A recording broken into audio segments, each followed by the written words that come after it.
Hello everyone and welcome to Nimonik's EHS webinar series. This webinar will touch upon internal audit best practices for safety, environment and quality audits. This webinar will outline the attributes of an outstanding internal audit program and show you how to build out a program tailored to your operations. But before we begin, I would like to briefly introduce Nimonik as a company, my role here, and our presenter for today. Nimonik is a software service that provides EHS managers with the tools necessary to ensure environmental, health, safety, and quality compliance in their operations. Nimonik is both a web service and an app that is designed to help auditors inspect their facilities for compliance issues, as well as stay on top of legal updates and maintain a legal register. My name is Jessica Minhas. I am the marketing manager here at Nimonik, and I will be facilitating today's webinar. Please feel free to ask questions throughout the presentation in the GoToWebinar question box, and we will gladly address as many as we can at the end of the presentation. To present this topic to us today, we have with us John Wolfe, a Nimonik partner and owner of Management Horizons. He has over 30 years of industry experience in automotive, nuclear, oil and gas, and chemical manufacturing sectors. He managed the ISO committee that developed the ISO 9000 and 14000 standards, but more recently, he was Senior Director of Operations Integrity Audit for Suncor Global Operations. He's also the founder of Conformance Check, which was recently acquired by Nimonik. So that's all for the introductions. I'm happy to say that we have attendees from all over the world joining us today. Thank you all for participating. Without further ado, here is John Wolfe on internal audit best practices. Thank you, Jessica, and good morning, everyone. As you heard from the introduction, my expertise lies in the fields of health and safety, environment and quality management systems, risk management and auditing. So today's webinar is focused on some of the learnings that I have discovered about what a good internal audit program looks like. As part of that discussion, I'll be touching on some of the drivers for a good internal audit program, management system frameworks, where audit and assessment fits in, and the importance of being in regulatory compliance. We will also be looking at internal audit business process itself and the role that risk management and the identification and auditing of critical controls play in an effective audit program. Please note that some of the slides contain a lot of data that we don't have time to cover in detail. So if you want a copy of the presentation, it will be posted along with the supporting white paper on the Nimonik website. I hope that through this webinar you will get a good sense of our passion to help organizations develop a compliance plus culture. But first, let's start with a safety moment. I happen to live just north of Toronto in an area that can get a lot of snow and ice in the winter. My vehicle had to go in for repairs for a couple of days and the dealership arranged for a rental. I did not do a proper risk assessment and accepted the vehicle they provided as is. From experience, I have learned to put high quality winter tires on all my vehicles as well as lead weights over the rear tires for added traction. The rental vehicle they provided had none, and my wife nearly got into a bad accident when she lost control of the car on black ice covered by snow. Luckily, there were no cars coming at her and she recovered control, but it was a significant near miss. When I raised the issue with the rental agency, they agreed that snow tires were needed, but to save money, they only put winter tires on their fleet in Quebec, where it was required by law. So I will not be renting from that agency again, and please ensure that all your vehicles that you or your employees rent are properly equipped with snow tires in this bad winter weather. So to begin today's session, why are we here? Well, there are a lot of drivers for a good internal health, safety, environment, quality audit program, but the chief one is the fact that safety performance remains an ongoing issue for most organizations, and the cost of initiatives to reduce those incidents is constantly rising, as are the actual costs of the incidents themselves. So when companies allocate their scarce resources of time and money, they need to be focused on the right initiatives. So what can we do to improve these trends? Well, a good management system and framework and safety culture are the required foundation in my mind. An internal audit can help determine the effectiveness of those programs. And as the lead of an internal audit program, you can be a powerful agent of change, making risk and opportunity transparent to senior leaders through an independent set of eyes.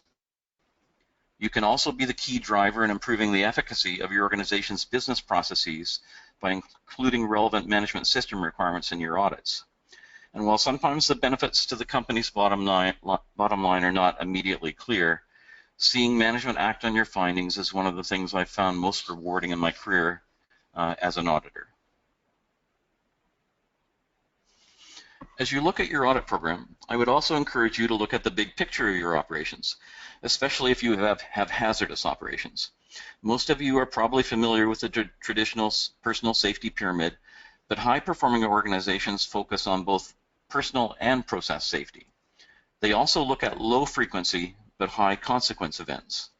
So support of your health, safety, and quality professionals is critical to ensure that they are enabling their frontline management to look for unsafe behaviors and ensure procedure adherence. And if you have prime contractors, you also need to make sure that they are doing the same things with the subcontractors on your behalf. Risk and control owners need to be clearly identified for the hazards in these pyramids, and both you and the risk owners need to look at the EHS performance data and trends to identify and reduce the number of precursor events through appropriate monitoring and audit programs. You need to check the checkers, not be the checker, and use your resources to audit the truly critical controls. As best practice, I would suggest an initial focus on those low frequency but high consequence company killer risks, along with audits of the efficacy of your management system and supporting governance programs to build competency and capacity for the businesses to look after those more traditional health and safety risks, especially the personal safety ones on their own. After you've addressed the known potential company killer risks, you can work your way down the food chain. The Internal Audit Program does not work in isolation, and in operationally excellent companies, it is part of the overall health, safety, environment, and quality management system framework. And most organizations' management system frameworks are built on the Plan, Do, Check, Act, Improve model that was developed by Deming back in the early 1980s and is now used by millions of companies around the world. The framework illustrated in this slide is from Suncor, and it has 18 elements and about 67 requirements within those 18 elements. Other companies have organized those requirements into as few as 10 elements, but the number of requirements within them is pretty consistent. Now, if you layer in requirements for process safety, you can add in a couple hundred more requirements, of course. I had the privilege of working with the ISO early in my career, managing the technical committees that developed the 9000 and 14000 series of management system standards on quality and environmental management, and also had the privilege of contributing to the OSHAST 18000 series on health and safety management. And if you are a small business, small company looking to upgrade your systems, these standards are a great place to start. There's no need to go to the expensive certification unless your customers demand it. Now, associated with the management system elements are, of course, all the supporting corporate and operations level policies, standards, guidelines, procedures, and work instructions. And operationally excellent companies, again, ensure that these documents are developed by subject matter experts, that they're clearly owned, that they're kept current, that they're deemed the one source of truth, and are made effective through training, competency checks, and audits. From the audit perspective, it is beneficial to have these documents be very clear on what are the mandatory requirements, the must-haves versus guidance or nice-to-haves. It's very hard to hold people accountable when the must-have requirements are not clear. This next slide makes the point that a great strategy or good documentation by itself, again, does not make a company organizationally effective. The missing ingredients are safety culture and operational discipline, competent individuals following business processes with good operational discipline, great health, safety, environment, and quality manuals that sit on a shelf having the dust blown off for an audit steal real value from any organization. So audits and assessments can play a critical role in providing assurance that that documentation is up to date, accurate, and that employees and contractors understand and follow them. Now, internal audit, like all the other health and safety, environment quality management system elements, are heavily interdependent on data inflows from other elements and is a data output to other elements such as corrective actions and management review. In this webinar, we're going to focus on compliance obligations and risk management as two of the key inputs, and corrective actions as the key data output, although all the elements show interdependency with audit and assessment at some level. So where do audits and assessments fit in? Well, again, using the pyramid analogy, the bulk of the assurance activity should take place at the base of the pyramid through management system requirements for ops and maintenance controls, quality assurance, inspection, and maintenance programs. This is your first and most important line of defense against incidents, and again, in high-performing organizations, your frontline team should be actively engaged in a robust program of monitoring and measuring and inspection programs. These programs are followed by a second line of defense, usually conducted by operations leadership or business process owners who manage broader self-assessment programs and compliance reviews. And finally, the third line of defense at the top of the pyramid, managed by operations integrity audit, internal audit, external auditors, and regulatory bodies. In terms of lessons learned, many businesses are concerned about audit fatigue and having the right lower level assurance programs and key performance indicators driven by those owners, and technical excellence networks can help focus your program on the issues that both parties agree require a corporate review and an independent set of eyes.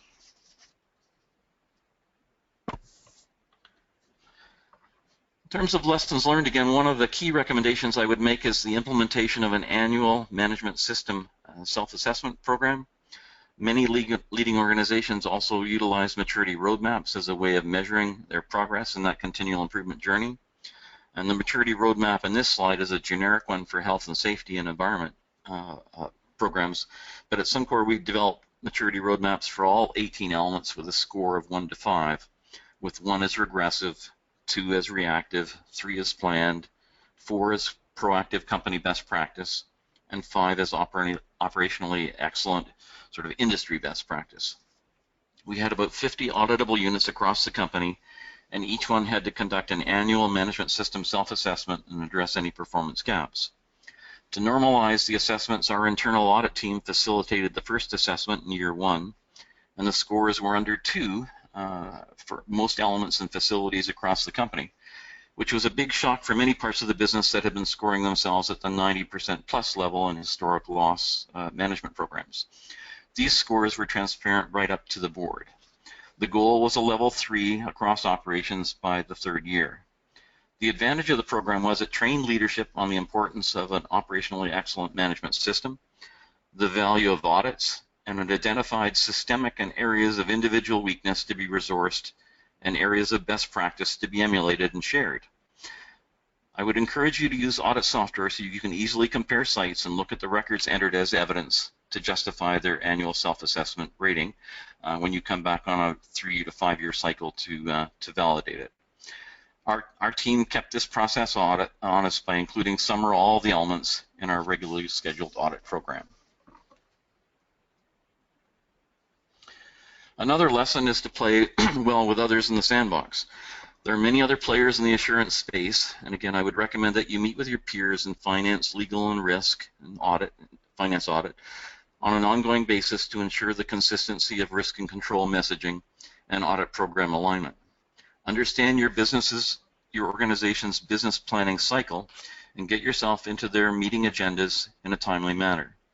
That way, when you meet with senior leaders on operational risk, you also know what the other assurance functions have planned, and you can exploit any synergies and avoid duplication of effort. So let's look at the first key input into the audit function that I mentioned, compliance obligations. This element in a nutshell requires organizations to establish business processes to identify their obligations and then establish the necessary controls and programs needed to meet them. Meeting your compliance obligations should be your minimum performance expectation, and the information supporting that expectation is usually kept in a live data registry. Now, there are lots of good examples of effectively designed legal registries, but at a minimum they should document what is the obligation, how, why, and where is it applicable in your operations, what are the consequences of non-compliance, who is responsible for demonstrating compliance, what controls are in place and tasks are required to maintain compliance, are there any gaps, what are your gap closure plans, and what evidence do you have that you're in compliance. It is important to note that each element has its own plan, do, check, act cycle and is therefore auditable in its own right. Operationally excellent companies identify an expert owner for each business process and management system element, and these experts should be involved in the annual self-assessments of the efficacy of the implementation process that they own. So you should have somebody in your company, probably in the legal department, that owns the compliance obligation business process. And again, by including relevant management system requirements in your audit criteria and conducting full management system audits, you can help audit higher performance of these systems into existence. I would also recommend that you support the development of appropriate leading and lagging key performance indicators for each element to help drive performance improvement. And in the case of compliance obligations element, it's also beneficial to require senior leaders in operations to sign off on an annual letter of representation that states that they are aware of their compliance status and are actively closing any identified gaps. This level of felt accountability turns the audit function into an ally versus a policeman in their eyes, since you are helping protect them from the consequences of non-compliance. Also, in terms of best practice, not all regulations are created equal, and the internal audit team needs to focus on those that have the highest negative consequences for non-compliance. You can audit into existent good legal registries and software tools that are user-friendly and also contain audit criteria and checklists for pretty much every health, safety, federal, state, provincial, and provincial regulation are available. They're also simple to populate with customized criteria for company-specific permit and license type obligations. So please check out the software that is available and use it, especially for your legal requirements program. I would much rather audit the complete Plan, Do, Check, Act cycle for compliance obligations, keeping the responsibility for compliance evidence with the designated owner. Just support them with the right tools. Perhaps the most critical and foundational element of your health, safety, and environment quality management system framework addresses the business process for risk identification and management. It's probably the most key input into your audit planning process. The slide that I've used in this webinar illustrates the framework for risk management developed by the International Standards Organization. And again, if you're looking for a framework, that's a great place to start. Again, the Plan, Do, Check, Act philosophy applies, and the standard itself outlines methodologies to analyze and assess risks, treat them by putting controls in place to a nature and depth suitable to mitigate them to a level where the company can live with the risk. In terms of best practice, again, your auditors need to be well trained in risk management techniques, and you need to help the business generate good data by including the risk management element in most of your audits to help drive consistency and efficacy and data quality across the organization. There are lots of methods available to us to identify hazards and risks.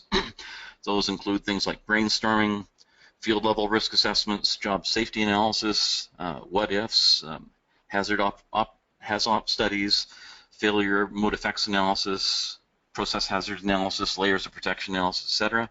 But the learning that I would impart here is that there's need for lots and lots of training and facilitation by experts. If you don't do that, you'll pollute your risk data, and the old saying of data garbage in equals data garbage out, and management won't trust or use the data the way that it's intended. The other thing to look for here is when auditing the efficacy of your risk management business process is that the depth of the analysis is commensurate with the risk potential consequences. For a level 1 process safety risk, a what if really doesn't cut it, and you expect to see PHAs and more advanced techniques like layers of protection analysis.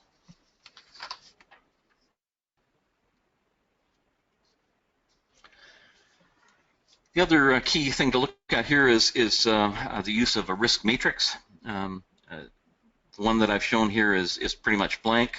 Typically, you would add in risk receptors in 4 groups, usually safety, environment, economic, and reputational. You can make them fit for purpose. For example, in some companies, a high consequence level 6 might be 100 million for the economic receptor, and in smaller companies it might only be $1 million. This model uses a 6x6 matrix with consequence ratings ranging from 1 to 6, with a 1 being minimal impact to 6 being catastrophic, running horizontally, and likelihood ratings ranging from 1, very likely, to 6, extremely rare, running vertically. So for illustrative purposes, let's pick a rare event with some nasty consequences. If you operate a pipeline, one of the worst potential risks is a large spill to a sensitive ecosystem such as a lake or ocean. The main receptors are, in this case, environment, economic, and reputation. And the inherent risk without controls is high both in terms of its likelihood and high in terms of its consequence. Potentially billions of dollars in cleanup costs, fines, shares, lost value, and of course reputation. These scenarios place the risk somewhere in that upper right quadrant in the red as an unacceptable level 1 risk. The intent then is to look at the controls we have in place and see if they are of a nature and depth sufficient to lower that likelihood of occurrence and the potential severity to the extent that we can move the risk down to the lower left quadrant of the matrix into the orange, yellow, and green section to become a level 2, 3, or 4 ranked risk. For example, we might start with the design of the pipeline, the route selected, the quality and thickness of the steel used, the quality of welds, the type of pipeline coating, the implementation of a pipeline integrity program, smart pigging, regular inspections, leak detection programs, or emergency response programs, etc. With such controls in place, the residual risk may be deemed acceptable. You should score all your risk perceptors in most cases and then select the one with the highest rating. In terms of best practice, again, lots of training and quality checks of the interpretation and use of the matrix will help generate better and more consistent data across the company. And using the matrix as a heat map will also show to your clients the inherent risk and the residual risk, and it's a great audit and planning support tool.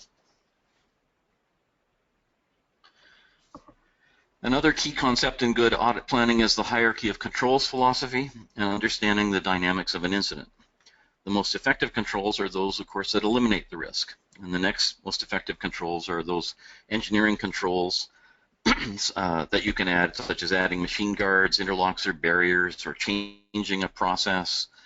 For example, the electronics industry a number of years ago moved from using hazardous solvents to clean circuit boards to a water-based cleaning system, totally eliminating the need for hazardous materials.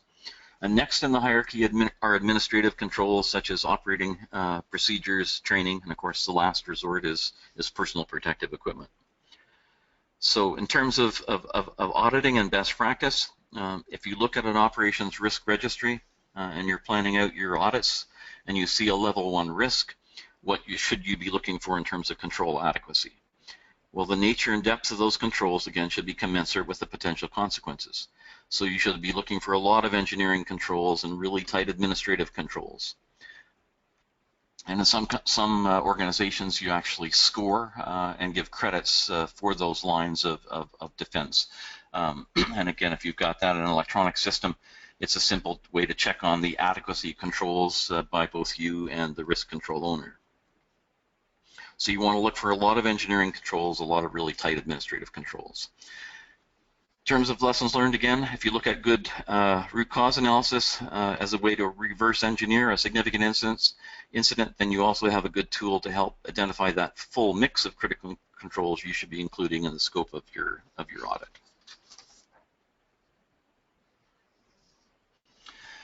Now, there are many templates available to capture risk data, but most capture at a minimum what is the risk being addressed, where is it located and who owns it, what's its inherent risk rating without controls, what are the existing control treatments or barriers, a description of that control type, the residual risk rating after those controls have been applied, and then a determination of risk acceptance or plan of action to add more controls.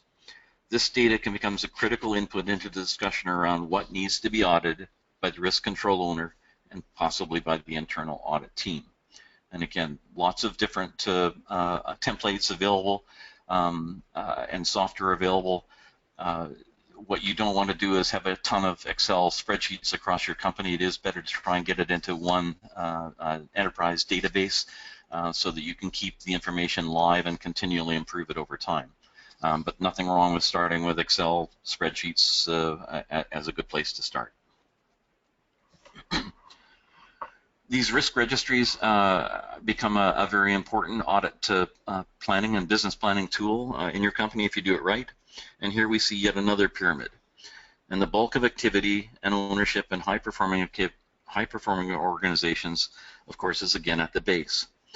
Operations managers should utilize the risk management processes we just talked about to create business-level risk inventories that identify potentially hundreds, if not thousands, of level 4, 3, 2, and 1, or potentially some level 1 risks. These inventories should be consolidated into operations-level risk registries at the director or VP level, showing the level 1 and 2 risks in their operations. This bottoms-up process should be complemented by a top-down principal risk validation process where the level 1 risks are shared with the executive and the board, and they're really asked if there's anything else that keeps them awake at night.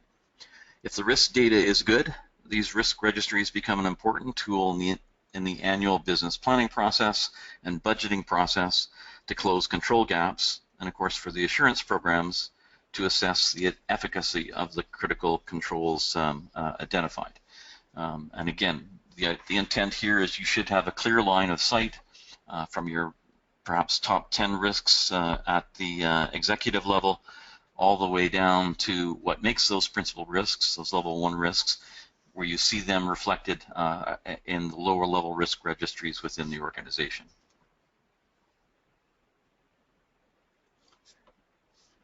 So let's look at the audit process flowchart itself.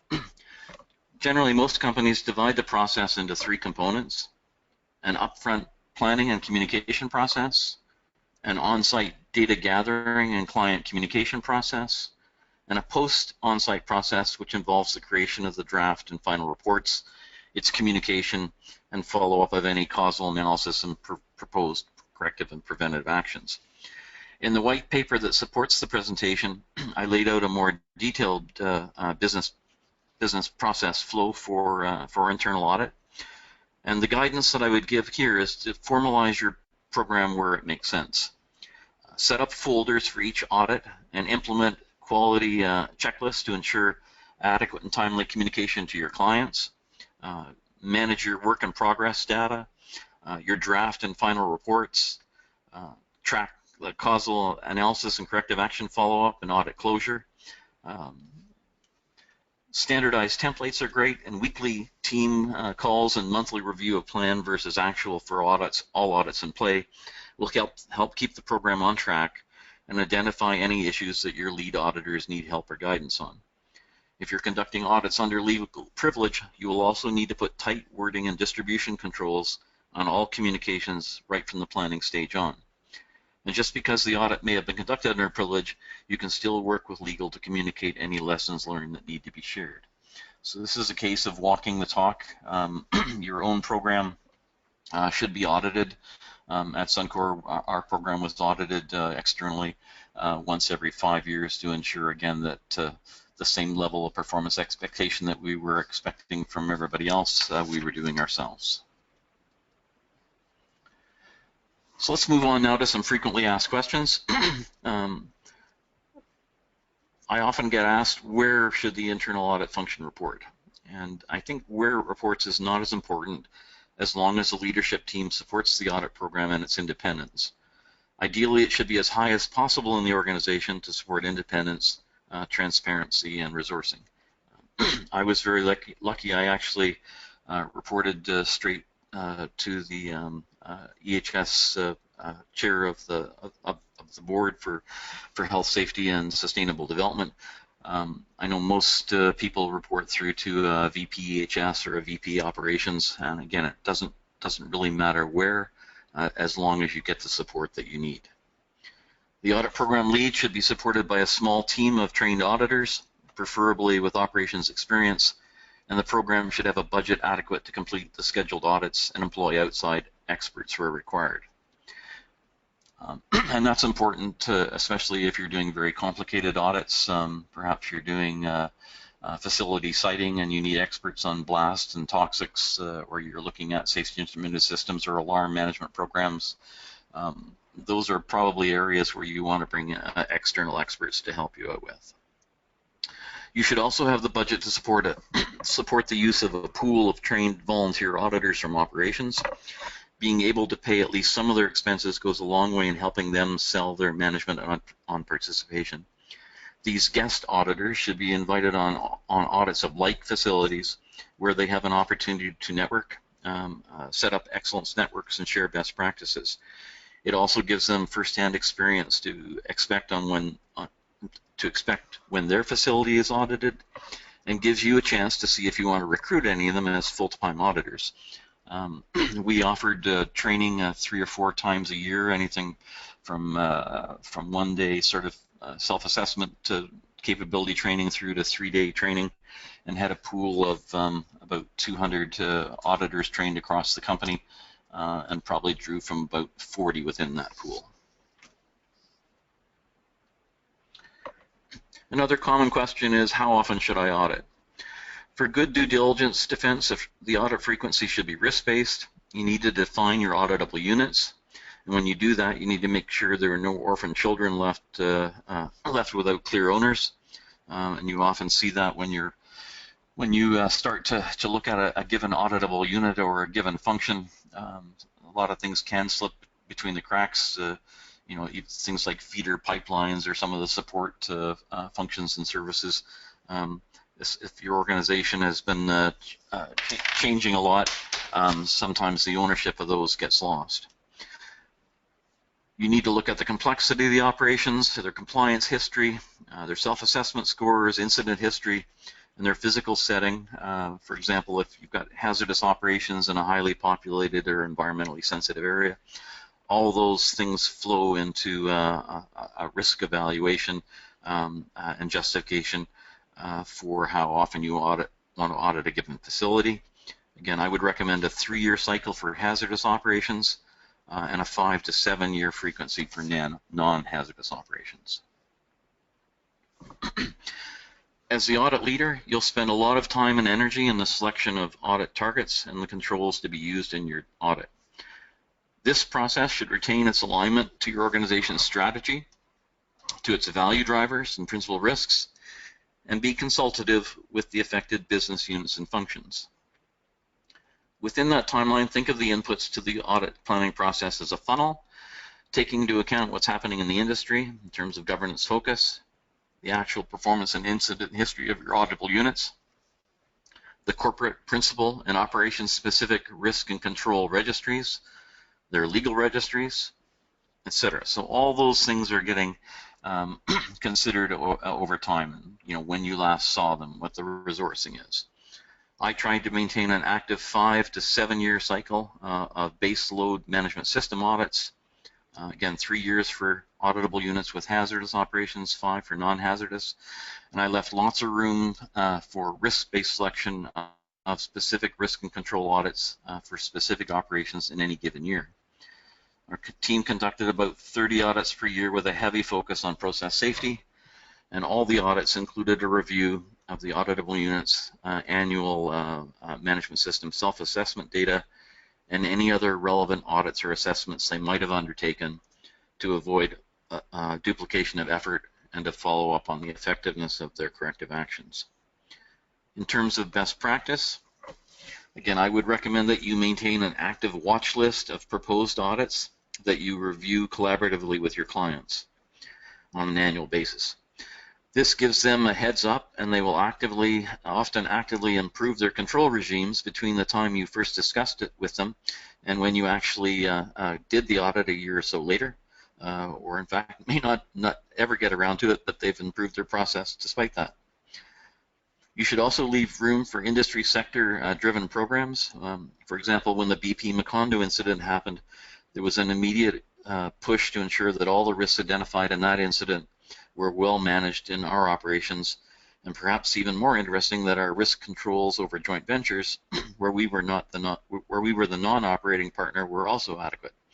So sometimes things happen in your industry, and you need to leave room in your audit program to address those as well. Of course, you should always retain the right in any given year to audit a given operation at a higher frequency based on their actual performance.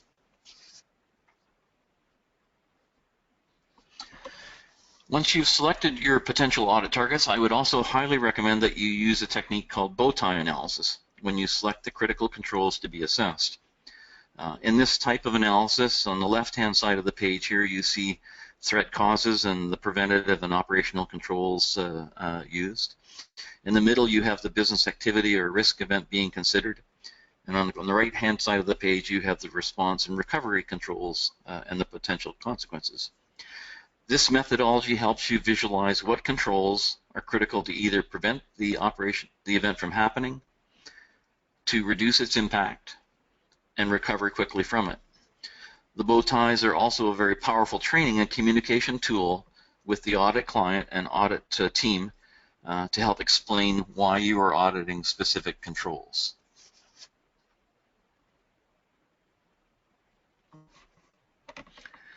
In terms of audit scheduling, more communication is better. Your time is valuable and the operations team time is valuable. So spend the time up front to ensure that you have a good place to work on site to work, that interview rooms and opening, exit, and closing meeting conference rooms are booked, and that you have invited the senior leaders to them and it's in their schedules, that you pre-qualify for all site safety and orientation requirements. And in terms of best practice, you should ensure, again, senior leaders attend those opening, exit, and closing meetings, clearly expressing support for the audit and its findings. Adequate notice is important so there are no surprises. In most well-run audits, the team lead will usually request information to be sent to the audit team as background and familiarization prior to the audit. Suggested items include a process overview, facility layout, simplified organization charts showing the names of key people that should be participating in the audit, and of course site area, standards, guidelines, procedures, work instructions, and records relevant to the audit itself, as well as a copy of the most recent audit or other investigations and status of the recommendations for them. When on site, you should try to work standard site hours and communicate potential findings daily to ensure that there are no surprises and to give the site time to direct you to any additional data that they might be aware of that you missed. The key thing here is to give the site time to prepare and keep time in the schedule for flexibility and chasing down all the facts needed to back up a potential finding. The more time you spend up front in the planning stage, the easier the audit is going to go. Also of interest, the elements of the management system itself can be looked at through the same lens of preventive and recovery controls. For example, if you're doing a pipeline integrity audit and you wanted one of your auditors to look at leak detection programs, you might ask the auditor to look at the adequacy of the risk registries under normal, abnormal, emergency condition to see whether they had identified all of the risks associated with leak detection. You check to make sure that the legal registries had all relevant compliance obligations in them. You check under training to see whether they'd identified all the critical positions and competency requirements and had the records to back up competency of people involved in relevant procedures. You'd want to make sure that all the leak detection protocols and records were there. So it's just another interesting way to look at the management system and its importance as you pick out your audit criteria. You also need to spend a lot of time training your lead auditors on how to write a good fact-based findings within the context of a standardized report format. The draft report should be issued within 2 to 3 weeks after the audit, and a final report issued after you have addressed any comments from the client. I would recommend that you include best practice observations in the report as well as other observations did not reach formal non-compliance status. So a little bit of good with the bad. What rating systems you use is not as important as what happens with the data. You need to ensure that significant findings are escalated high enough in the organization to have the corrective action resourced adequately. Unacceptable ratings should be transparent to the executive and the board, and your award and recognition systems should not penalize the leaders of those operations for having significant findings, again, unless you see an unacceptable number of incidents and report incidents under that management.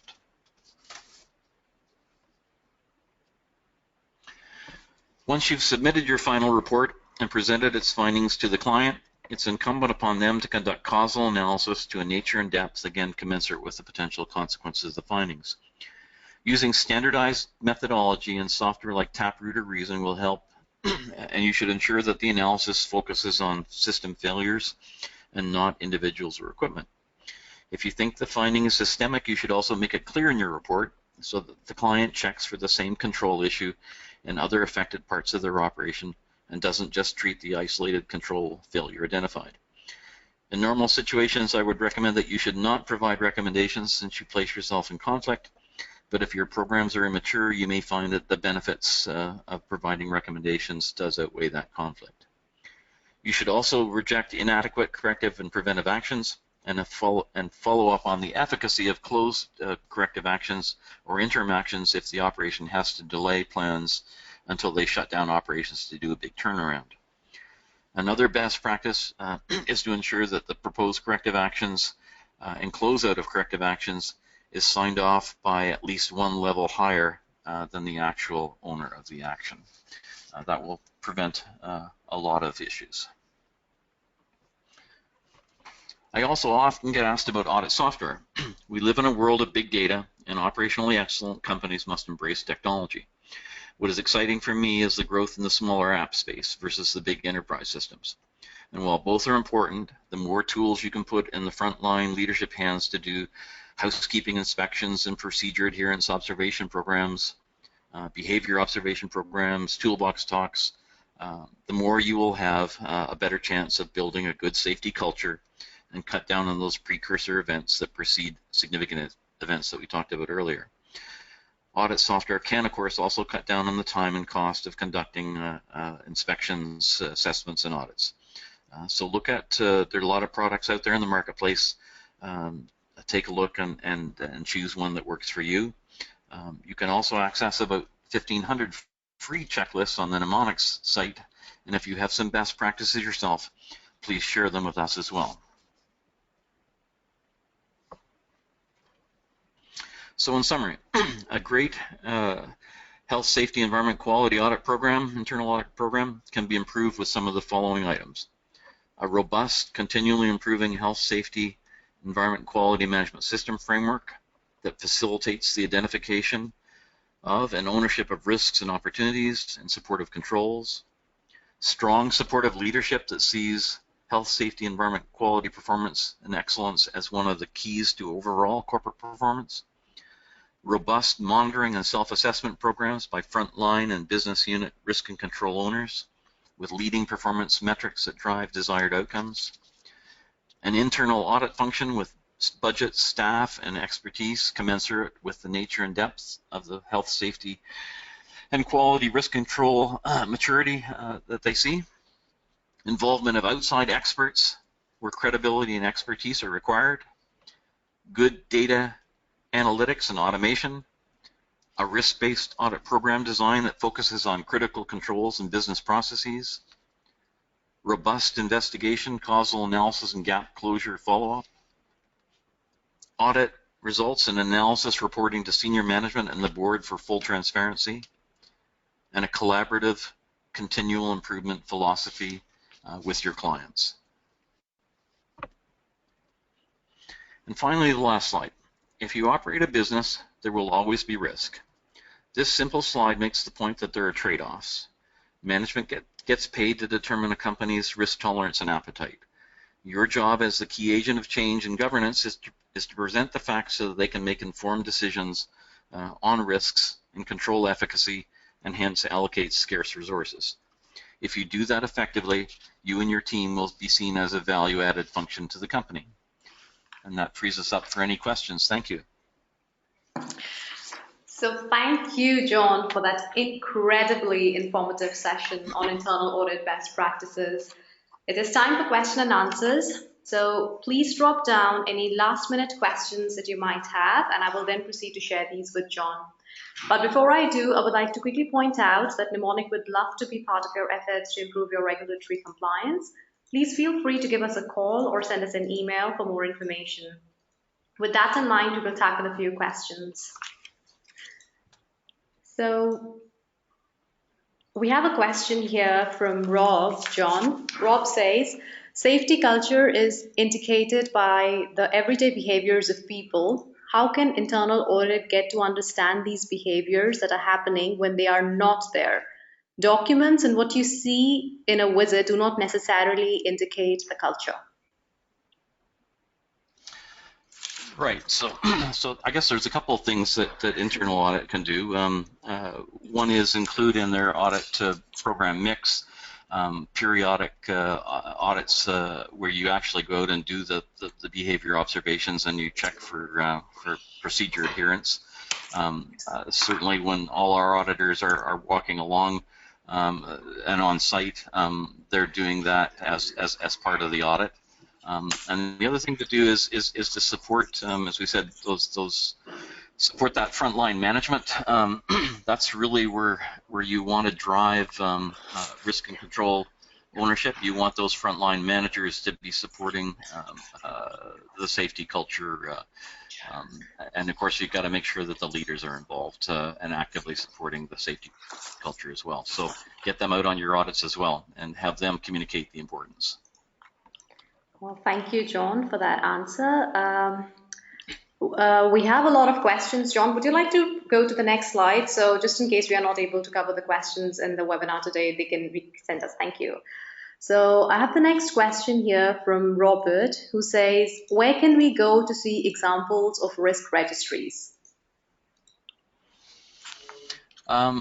We could post a couple of examples on the Nimonik site. Sure, no problem. I'll post 3 or 4 good examples. All right, so Robert, John would post a few examples on the Nimonik website and we will let you know. So we have a comment here from Tom. Tom says, I believe the audit frequency of 5 to 7 years for non-hazardous operations, say in a manufacturing environment, may be too infrequent.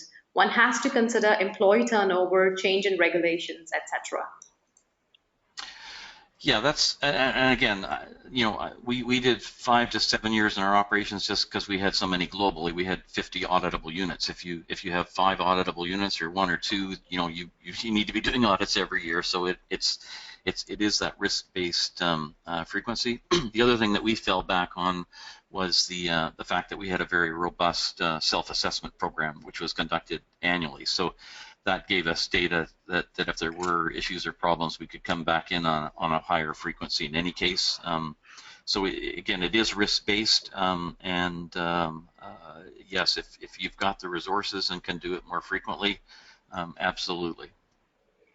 Thank you, John, for that question. We have another question from Preston. John, why not make recommendations after the audit?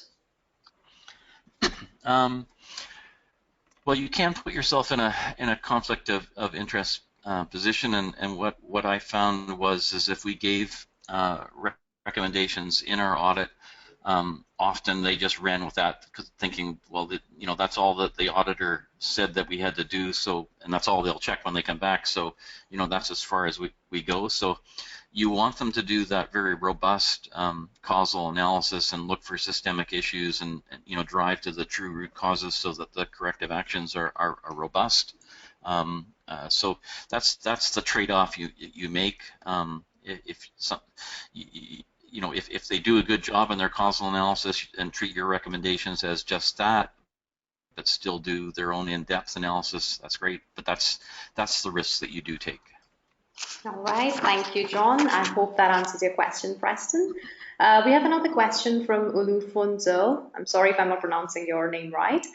What is the best way to interview management? Do you do it individually or gather all the management body in a room?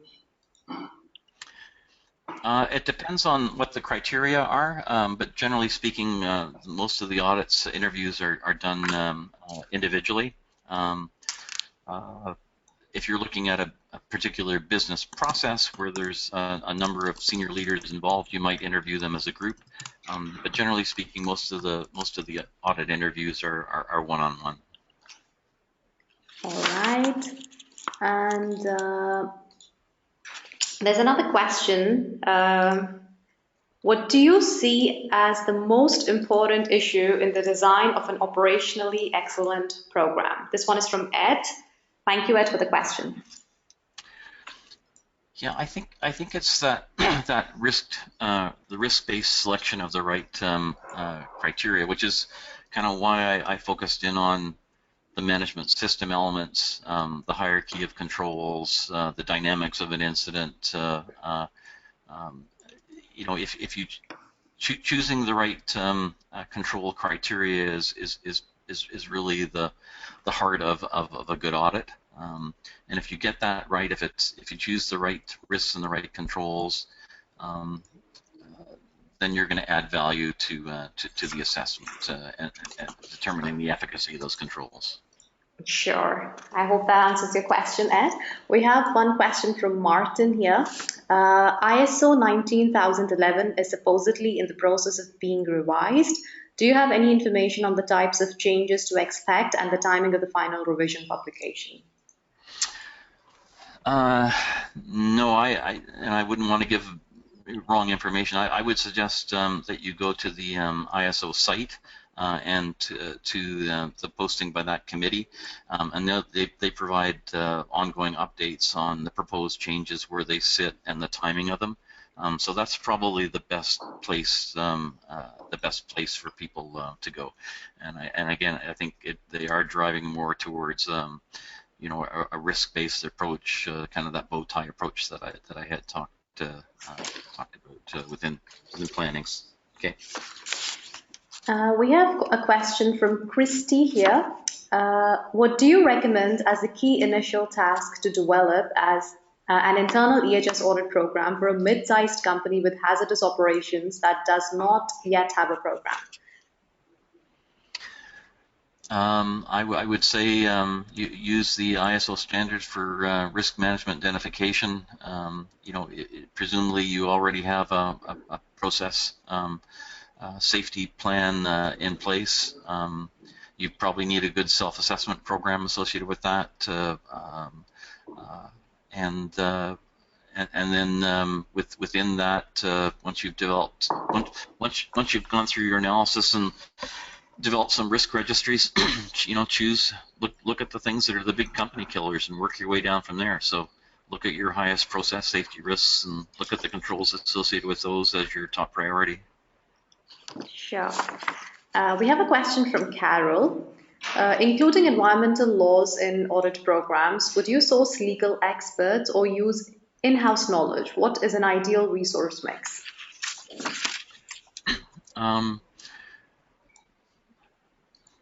I would make it really depends on the strength of your internal team.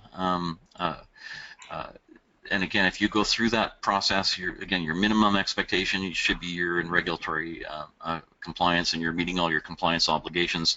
And we use the term compliance obligations because that also includes things like license and permit requirements, or obligations, commitments that you might have made to, say, First Nations, which can be just as important as legal obligations.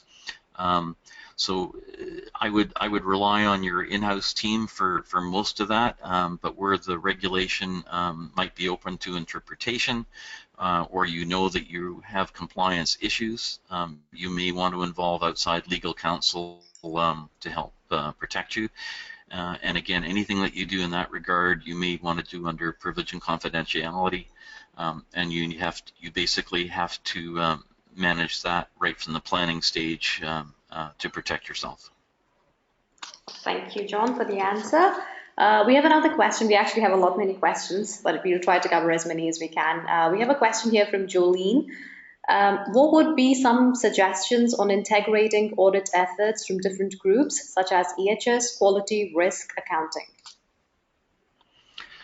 Yeah, I think the main job, your job as lead, is it is a lot of liaison, communication, coordination. So what I tried to do was get myself invited to their regularly monthly, quarterly business planning meetings, and become kind of a set item on their agenda where I could share what we were planning to do across the company and issues that we were seeing. And then we could coordinate with them. And we did do some audits with internal audit jointly, some with quality jointly. It really just depends on the opportunity, but the more you know about what they're doing and the more they know about what you're doing, the better it is for the company. It means more alignment and better focus on the priorities for the company. Sure. There's a question from Timothy. Folks in the field tend to be very busy at times. How can EHS auditors best prepare them for an audit without jeopardizing the results? And again, this gets back to the more preparation you do in advance, the better the audit's going to go. So if it's clear to the auditee what criteria you're going to be using, what records you're going to be looking for in advance, and why you're looking for those records, or why you're interviewing for a particular work instruction or guideline, the better it's going to go. The lower you go in the organization, the more intimidating the audit often is, and people get very nervous. You really need to make sure that they understand that you're not looking at them, you're looking at a business process, you're looking at a system, that's really what your focus is. Sure, thank you, John. I am going to take 3 more questions, but I would just like to point out that we would be able to answer all of the questions. We're running out of time now. We just have 4 minutes, so I have 3 questions ready. But if you have any questions, please send us an email at info@nimonik.com, and John will answer your questions personally in an email. So the question for you, John, is how did you decide whether to accept the proposed corrective actions to your findings? This one is from Bora. I was very lucky. We had very highly qualified engineers, kind of experts on my audit team, who could look at a proposed corrective action and its associated causal analysis and give it that sniff test. It was really up, of course, to the actual risk and control owner and auditee client to make the final call. But if it didn't smell right, we would certainly send it back and make suggestions for what they might want to do to improve the quality of that causal analysis and corrective action. Sure. And next question is from Mariam. She says, did you ever do joint audits with the financial side of internal audit? The answer is yes. In some cases, and where that comes into play is often on looking at the efficacy of a business process within a function, say training or supply chain, or maybe it might be looking at say IT security, where they would come in and look to see whether all the software defenses in say a refinery were secure. Well, we might look at the safety instrument systems themselves or alarm management. They'd be doing penetration tests to see whether or not those systems could be hacked. So it really depends on the opportunity, but there certainly are opportunities to do joint audits with the finance side. All right. The last question, John, and let's make this a quick one. This one is from Edward. If during the process of internal audit there is found that operation, mining in my case, is lacking on SOPs, what do you think is the best way to close this issue, by having or producing the SOPs internally or getting external help? Really depends on your resourcing and expertise. It's always better to do it internally if you can, because then there's better ownership. But if you need it done quickly or you don't have the expertise, then nothing wrong with having it done externally, as long as the lessons are kind of shared by that external provider, so that you're building competency and capacity in your organization to do it going forward. Sure. Thank you, John.